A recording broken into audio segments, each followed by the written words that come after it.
રાજકોટ જિલ્લાના ઉપલેટા ખાતે આજરોજ કેન્દ્રીય મંત્રી મનસુખભાઈ માંડવિયાના વરદ હસ્તે ત્રિવિધ વિકાસના કામોનો ખાતમુહૂર્ત વિધિ અને ઈ-લોકાર્પણ કરવામાં આવ્યું.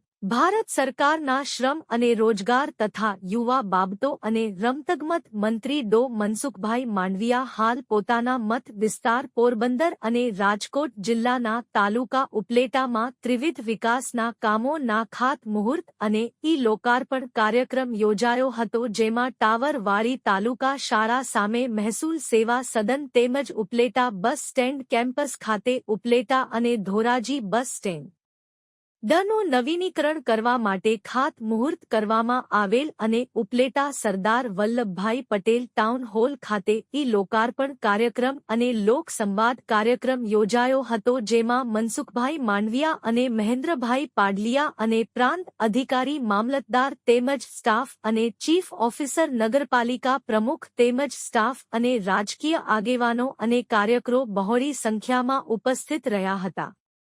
અહેવાલ વિપુલ ધામેચા, ઉપલેટા. જે ભૂપેન્દ્રભાઈ પટેલની સરકારની પ્રાથમિકતા છે. આજે મને ખુશી છે કે મારા લોકસભા ક્ષેત્ર પોરબંદર અંતર્ગત ધોરાજી અને ઉપલેટા આ બંને શહેરોની અંદર 16 કરોડના ખર્ચે 2 એસટી ડેપોનું શિલાન્યાસ કરવામાં આવ્યું, જે આગામી દિવસોની અંદર બસની અંદર મુસાફરી કરનાર મુસાફરોને સુવિધા પૂરી પાડશે, વ્યવસ્થાઓ સારી રીતે ઉપલબ્ધ કરાવશે. એવી જ રીતે ઉપલેટાની અંદર મામલતદાર કચેરીનું પણ શિલાન્યાસ કરવામાં આવ્યો છે. આ મામલતદાર કચેરી ઉપલેટા ડૉક્ટર મહેન્દ્ર પાડલિયા, ધારાસભ્ય, ધોરાજી ઉપલેટા વિસ્તાર.